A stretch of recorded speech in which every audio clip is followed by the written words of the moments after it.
같은 한 지역구에 살고 있던 환경미화원과 구청 직원 그리고 그 지역의 국회의원 이 세 사람이 같은 날 같은 시에 그만 죽어서 천국문 앞에 도착을 했다고 합니다. 그래서 천국의 문지기가 이 세 사람에게 이렇게 말한 겁니다. 내가 너에게 퀴즈를 낼 텐데 맞추면 천국에 들어가는 거고 못 맞추면 못 들어가는 거다. 그러면서 먼저 환경미화원에게 이렇게 물었다고 합니다. 네가 청소하고 있는 골목이 몇 개나 되냐? 그랬더니 매일 성실하게 청소하는 분이니까 뭐라고 말하냐면 48개입니다. 그러자 문지기가 그래 정확하게 맞췄다 그러면서 천국문에 들어가게 했다는 겁니다. 그 다음 구청 직원에게 물어봅니다. 네가 섬기고 있는 그 구에는 사람이 얼마나 살고 있느냐? 그랬더니 30만 4천 명이 살고 있습니다. 정확하게 대답을 한 겁니다. 이제 드디어 국회의원 차례가 된 거예요. 국회의원이 뭐 저 정도는 나도 대답할 수 있겠구나 그렇게 생각하고 대답을 하려고 하는데 천국 문지기가 이렇게 물어본 겁니다. 야, 구청 직원이 아까 너희 지역구에 사는 사람이 30만 4천 명이라고 그러는데 그러면 너는 그 사람들의 이름을 다 대봐라. 그렇게 얘기를 했다는 겁니다. 여러분, 우리가 살아가는 데 있어서 굉장히 중요한 원리 중에 하나가 뭐냐면 다수결의 원칙입니다. 그래서 국회의원들은 어떻게 하면 더 많은 표를 얻을 수 있을까 그런 고민을 하면서 많은 사람들이 모이는 곳에 찾아가고 자기를 홍보하는 겁니다. 그러다 보니까 많은 사람들은 커다란 것, 많은 것 이것을 굉장히 중요하게 여기는 데 반해서 작은 것, 없어 보이는 것들은 함부로 대하는 태도가 있더라는 겁니다. 그런데 여러분, 이런 국회의원들이 그러는 것은 어느 정도 이해가 된다 하더라도 우리 자신도 에이, 나 하나쯤이야. 뭐가 그렇게 큰 문제가 되겠어? 나 하나쯤이야. 없어도 되지 않아? 이런 생각을 하는 경우가 많다는 겁니다. 그런데 여러분, 결코 그렇지가 않습니다. 역사적으로 보면 한 사람이 굉장히 중요하다는 것을 보여주는 사건들이 많이 있는데 그 중에 하나가 뭐냐면 우리가 잘 아는 1867년도에 미국에 있는 지금의 알래스카를 구소련으로부터 미국이 구입을 했다는 겁니다. 그런데 그 당시 모든 상원 의원들이 반대를 한 겁니다. 아니, 왜 저 불모지의 땅을 우리가 사야 되느냐 이렇게 반대할 때 그 당시 국무장관이었던 윌리엄 수요드가 이렇게 설득을 한 겁니다. 아닙니다, 의원님들. 그 땅만을 보지 말고 그 땅에 담겨진 여러 것들을 볼 줄 알아야 됩니다. 이렇게 설득을 하는데 설득이 통하지 않는 거예요. 결국 그래서 상원에서 이들이 투표를 하는데 여러분, 한 표 차이로 이 알래스카 땅을 미국이 구입을 한 겁니다. 얼마에 구입을 했냐면 그 당시 720만 달러, 우리나라 돈으로 약 2,300억 원에 구입을 한 거예요. 여러분, 그 당시에 1에이커가 우리나라 평으로 보면 1,200평 정도 된다고 합니다. 근데 그 1,200평을 그 당시 20센트, 우리나라 돈으로는 240원 주고 산 거예요. 그런데 30년을 지나고 보니까 거기에는 엄청난 금광과 석유가 내장되어 있더라는 겁니다. 여러분, 소련이 이 땅을 팔았을 때는요, 그 알래스카 땅을 팔았던 사람들에게 상을 줬다는 겁니다. 야, 너희가 이렇게 쓸모없는 땅을 팔아줬구나. 그런데 미국에서 그 한 표가 이것을 바꾸어 버린 겁니다. 1776년도에 미국은요, 우리나라가 어느 나라 언어를 쓸 것인가, 우리나라가 독일어를 쓸 것인가, 영어를 쓸 것인가 하고 투표를 했습니다. 그런데 단 한 표 차이로 영어가 미국의 언어가 되었습니다. 1875년에는 프랑스가요 353대 352 단 한 표 차로 왕이 다스리던 왕정에서 공화정으로 바뀌게 되었다는 겁니다. 그리고 1923년 독일에서는 이 한 표 차이로 우리가 잘 아는 히틀러가 나치당의 당수가 되어서 전 세계적으로 아픔을 주는 그 한 표가 바로 히틀러를 당선시키는 결과를 낳게 되었다는 겁니다. 여러분, 오늘 우리가 읽은 이 선지자 요나가 하나님으로부터 너는 니느웨로 가서 말씀을 전해라, 이 말씀을 거부하고 정반대의 길 다시스로 가는 내용이 담겨져 있습니다. 그래서 요나가 배를 타고 가는데 하나님의 계획으로 말미암아 광풍을 만납니다. 그래서 죽을 고생을 하고 있는 내용들이 오늘 본문에 담겨져 있는 겁니다. 그런데 여러분, 한번 생각해 보십시오. 지금 문제를 일으킨 요나 한 사람 때문에 그 배를 타고 있는 모든 사람들이 죽음의 공포를 느끼고 있는 절망적인 상황에 놓이게 되는 거예요.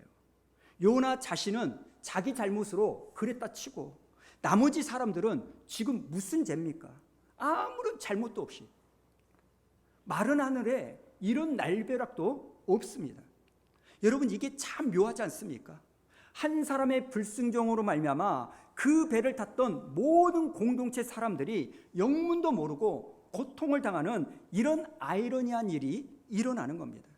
그리고 또 한 가지, 지금 요나가요, 배에 탄 사람들에게 직접적으로 위협을 가한 일이 없습니다. 뭐 폭행을 하거나 돈을 훔치거나 위협을 가하거나 직접적으로 나쁜 짓을 한 적이 없습니다. 단지 요나는요, 하나님과의 관계가 어긋났을 뿐이지 얌전히 배 지하에 내려가서 조용히 잠만 자고 있었을 뿐입니다. 그런데 요나가요, 쇠파이프를 들고 다니면서 다른 사람들을 폭행하는 그것보다도 더 큰 해를 가하는 결과를 초래하는 겁니다.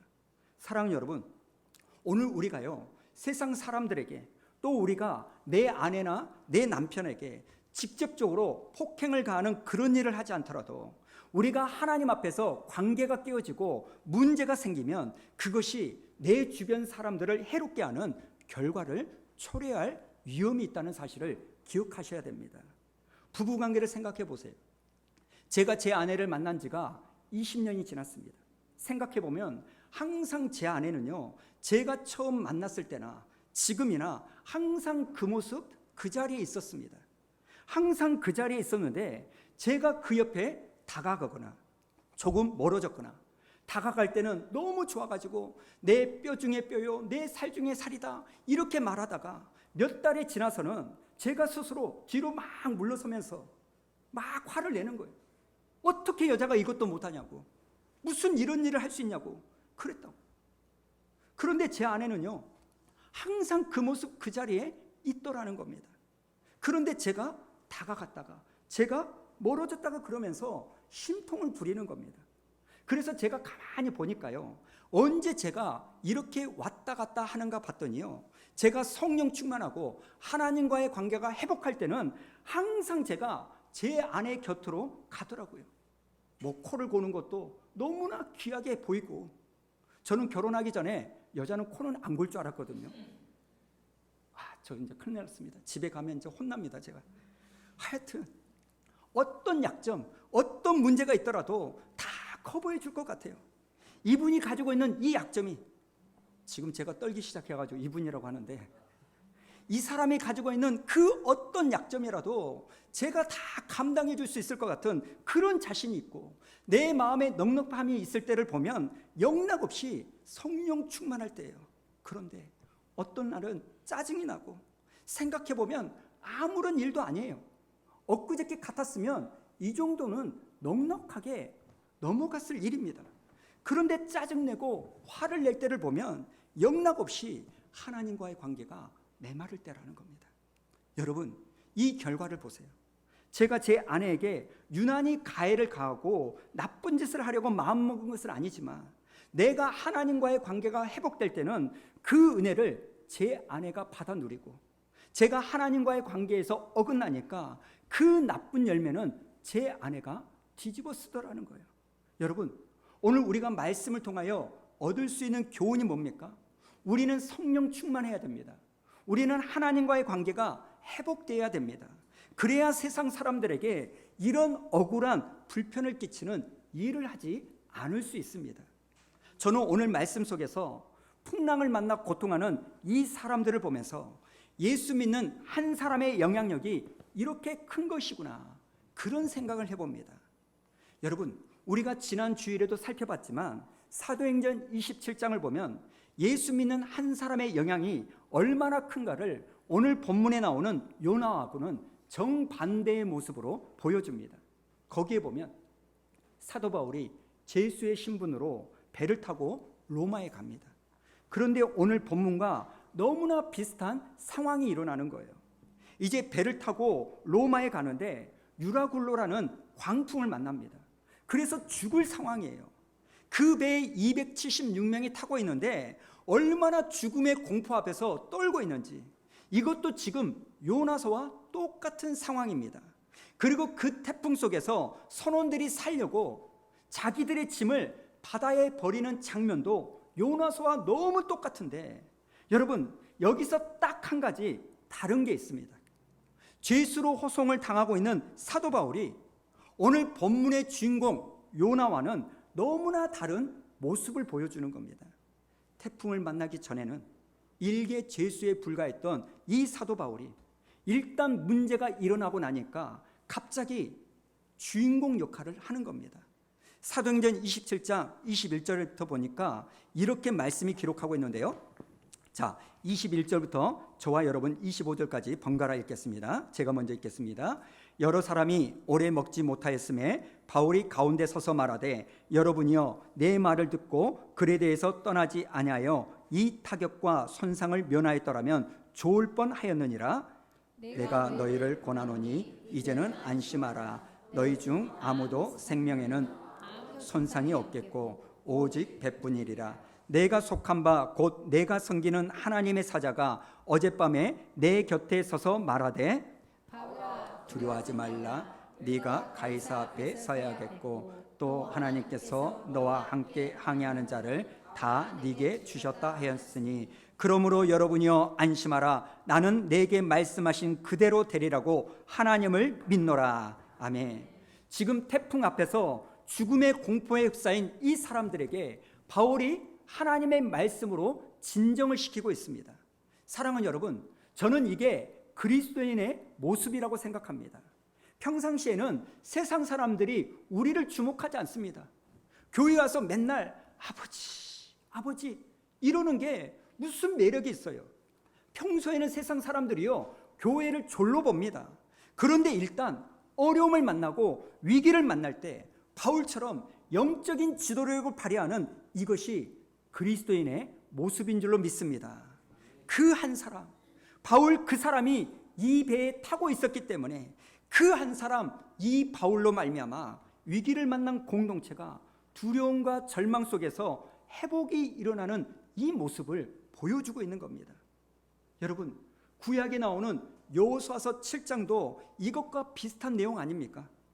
여러분이 다 아시는 것처럼 7장에는요 아이성과의 전투가 나옵니다. 지금 이스라엘 백성들이 홍해를 건너고 광야를 거쳐서 이제 가나안 땅에 들어옵니다. 그리고 첫 번째 관문인 여리고성을 만나죠. 난공불락의 이 여리고성을 이스라엘 백성들은 손 하나 까딱하지 않고 하나님이 무너뜨리게 해주심으로 말미암아 큰 승리를 얻습니다. 그리고 난 다음에 만난 성이 조그마한 성 아이성이에요.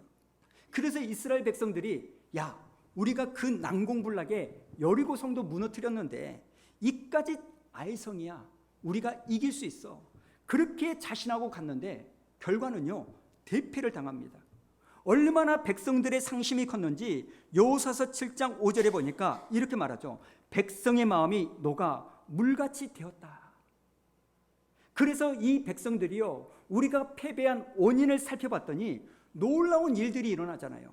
여호수아서 7장 1절 우리 한번 읽어볼까요? 시작. 이스라엘 자손들이 온전히 바친 물건으로 말미암아 범죄하였으니 이는 유다 지파 세라의 증손 삽디의 손자 갈미 아들 아간이 온전히 바친 물건을 가졌음이라.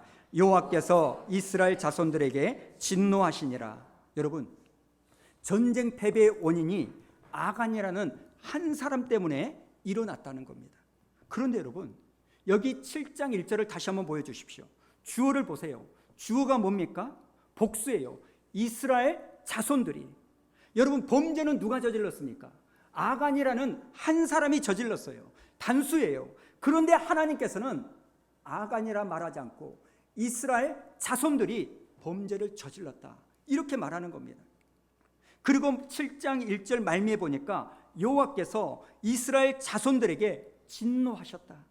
한 사람의 범죄함으로 말미암아 이 공동체 전체가 어려움을 당할 수 있다는 것을 오늘 말씀에서 우리는 배우는 겁니다. 여러분, 여기서 우리는 한 가지 진리를 발견합니다. 공동체 안에서 나 한 사람의 영향력이 생각보다 클 수 있고 생각보다도 치명적일 수 있다는 겁니다. 특별히 영적인 공동체는 더 그렇습니다. 그런데 중요한 건 그 다음이에요. 이렇게 아간 한 사람의 범죄함으로 말미암아 이 이스라엘 공동체가 절망의 나락으로 떨어졌는데 그것을 회복시켜 주는 것도 한 사람, 누구요? 여호수아더라는 거예요. 여호수아서 7장 6절에 보니까 이렇게 말합니다. 여호수아가 옷을 찢고 이스라엘 장로들과 함께 여호와의 궤 앞에서 땅에 엎드려 머리에 티끌을 뒤집어 쓰고 저물도록 있더라. 7절 우리 한번 읽어볼까요? 시작. 슬프도소이다 주 여호와여, 어찌하여 이 백성들을 인도하여 요단을 건너게 하시고 우리를 아모리 사람의 손에 넘겨 멸망시키려 하셨나이까. 우리가 요단 저쪽을 만족하게 여겨 거주하였다면 좋을 뻔하였나이다. 지금 지도자 여호수아는 머리에 죄를 뒤집어 쓰고 하나님 앞에 고통하며 회개하는 겁니다. 남에게 책임을 뒤집어 씌우고 책임을 회피하는 지도자가 아니라 마치 자기 한 사람의 잘못 때문에 이 전쟁에서 패한 것처럼 하나님 앞에 회개하는 모습을 보이는 거예요. 8절에도 보니까요, 여호수아가 뭐라고 말합니까? 내가 무슨 말을 하리이까? 내가 무슨 말을 하리이까? 마치 전쟁이 자기 때문에 패한 것 같이. 그런데 여러분, 중요한 것은 이런 여호수아의 태도가 이스라엘 공동체 전체를 회복시키는 열쇠의 역할을 하더라는 겁니다. 그렇기 때문에 여러분, 지금 이 자리에 앉아있는 여러분은요, 보잘것없는 사람도 아니요, 우스운 사람도 아닙니다. 물론 하나님이 없는 나는 우스울 수 있습니다. 그러나 하나님께서 나를 통하여 축복과 저주의 통로로 나를 사용하신다면 여러분과 저는 굉장히 중요한 사람이라는 겁니다.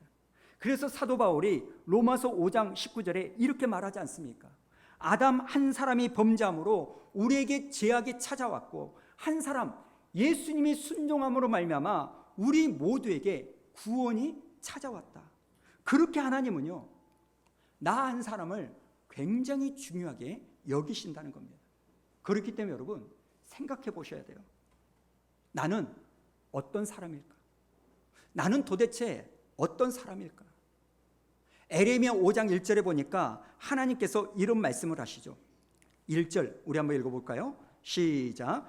너희는 예루살렘 거리로 빨리 다니며 그 넓은 거리에서 찾아보고 알라. 너희가 만일 정의를 행하며 진리를 구하는 자를 한 사람이라도 찾으면 내가 이 성읍을 용서하리라. 지금 하나님이요, 예루살렘을 멸망시키기로 결정하셨다는 거예요. 왜요? 하나님이 찾으시는 한 사람이 없기 때문에. 선지자는 하나님을 배반하고 제사장은 하나님의 예배를 무시하고 지도자들은 백성을 차치하고 백성들은 수단과 방법을 가리지 않고 사는 겁니다. 그런데 하나님이 찾으시는 한 사람이 없어서 멸망당하는 거예요. 여러분, 이걸 아셔야 돼요. 하나님은요, 99%가 타락을 했기 때문에 심판하시는 게 아닙니다. 하나님은 1%, 0.1%, 한 사람이 없으셔서 심판하시는 겁니다. 그래서 여러분, 우리는 이렇게 이야기하면 안 돼요. 세상이 다 썩었네, 이러니 하나님이 심판하시지. 아닙니다. 하나님이 믿는다가는 그 한 사람이 없기 때문에, 하나님의 뜻대로 서 있는 사람이 없기 때문에 하나님이 심판하시는 겁니다. 그렇기 때문에 나는 소돔과 고모라와 같은 이 땅에서 나에는 의인 10명에 속해야지. 지금 하나님이 예루살렘에서 한 사람을 찾으시는데 내가 그 사람에게 속해야지. 이 결단이 오늘 저와 여러분 가운데 일어나기를 주님의 이름으로 축원합니다. 성경을 보십시오. 하나님께서 아브라함 한 사람을 딱 부르니까 어떻게 됩니까? 아브라함 한 사람을 통하여 모든 사람들이 복을 받는 복의 통로로 사용하시는 거예요. 요셉이라는 한 사람이 하나님의 뜻대로 바로 서니까 그 기근에서 가나안 사람들과 이스라엘 사람들을 구하잖아요. 에스더가 죽으면 죽으리라 각오하며 왕께 나아갔더니 유다인 6만 5천 명을 살리더라는 겁니다. 바울 한 사람이 회개를 했더니 신약 성경 절반을 쓸 뿐만 아니라 전 세계에 복음을 전하는 기초를 내어놓더라는 겁니다. 여러분, 이 사람들이 탁월해서 그랬을까요? 아닙니다. 이 사람들은 하나님이 찾으시는 그 한 사람이 되도록 자기를 그렇게 내어놓았더니 하나님이 그들을 그렇게 사용하신 줄로 믿습니다. 그렇기 때문에 여러분, 나 하나쯤이야. 에이, 나 하나쯤 예배 참석 안 한다고 뭔 일 있겠어? 나 하나쯤 전도 안 한다고, 나 하나쯤 야유회 참석 안 한다고. 여러분, 이 말은요 굉장히 교만한 말입니다. 우리는 이 말을 바꿔야 됩니다. 나 하나라도 함께하면 하나님이 기뻐하시겠지. 나 하나라도 섬기면 힘이 더 생기겠지. 여러분, 이게 믿음의 사람이요 겸손의 사람인 줄로 믿습니다. 오늘 이 아침에 하나님은 그 한 사람을 찾고 계십니다. 저는 여러분이 이렇게 모여서 예배를 드릴 때 오늘은 유난히 은혜를 더 많이 받았고 오늘은 몸이 좀 피곤해서 은혜를 못 받아서 오늘은 공쳤네 그렇게 하고 떠난다 할지라도 여러분이 오늘 이 자리를 채우고 있는 것이 의미가 있다고 생각합니다. 여러분, 사춘기를 겪는 아이들이 부모가 뭐라고 좀 말하면 뭐라고 항변합니까? 아빠, 나만 그래요? 온 세상 애들이 다 그래요. 나만 기도 안 하는 줄 아세요? 나만 성경 안 보는 줄 아세요? 다른 애들도 다 그래요. 이게 사춘기 애들이 항변하는 거 아닙니까? 저는 우리 애들이요 그런 이야기를 할 때마다 떠오르는 찬송 가사 하나가 있습니다. 다른 사람 어쩌든지 나 주님의 용사되리. 무슨 뜻입니까? 너 왜 남들을 상관하느냐는 거예요. 다른 애들이 어쩌든지 너는 거기에 영향을 받을 사람이 아니라는 거예요. 너는 하나님이 찾으시는 그 한 사람의 길을 걸어야 된다는 겁니다. 여러분, 각자가 그동안 나 한 사람의 중요성을 인식하지 못하고 우리가 마치 그 사춘기의 애들과 같은 미숙한 생각으로 세상이 변했는걸, 예수 믿는 다른 사람들도 다 그러는걸, 다른 사람도 다 그렇게 사는걸, 이렇게 변명하는 것을 회개하는 은혜가 있기를 축복합니다. 다른 사람은 어떻게 살든지 나는 주님의 용사가 되겠다. 사랑하는 여러분, 왜 우리가 새생명 축제를 하고 왜 우리가 2달 가까이 이름을 부르면서 기도를 합니까? 우리의 믿음이 여기에 머물러 있지 않기를 하나님이 원하시기 때문 아닙니까? 지금은 전도가 안 된다고 세상이 그렇게 말할지라도, 물론 그 말이 맞다 할지라도, 그러나 여러분, 그럴지라도 예수 외에는 구원의 길이 없기 때문에 그럴지라도 때를 얻든지 못 얻든지 간에 복음을 전하는 그 한 사람을 지금도 우리 하나님이 찾으시기에 우리가 이 일을 하는 줄로 믿습니다. 하나님이 우리에게 원하시는 것은 그저 우리가 좋은 게 좋은 거다, 우리의 신앙생활을 나이스하게 사는 것을 원치 않으십니다. 때를 얻든지 못 얻든지 간에 세상은 예수님을 전하기 어렵다고 말하지만 여러분, 그럴 때일수록 우리가 마음을 다하여 주님을 전하려고 하는 이 모습이 있어야 될 줄로 믿습니다. 저는 우리 교회가요 요나와 같이 나 한 사람쯤이야 라는 그런 생각을 하는 사람이 아니라 바울과 같이, 여호수아와 같이 나 한 사람으로 인하여 다른 사람을 살리고 소망을 주고 나로 인하여 가정이 살고 교회가 살고 내 직장에 사는 하나님의 하나님 되심을 전하는 여러분 되시기를 주님의 이름으로 축원합니다. 사랑하는 여러분, 나 하나쯤이야 하는 이 생각을 내려놓으십시오. 내가 하나님이 찾으시는 의인 10명, 내가 하나님이 찾으시는 그 한 사람이 되겠습니다. 이 결단이 있으셔서 여러분을 통하여 여러분의 가정이 살고 이 교회가 살고 여러분의 직장이 살아가는 은혜가 있기를 축복합니다.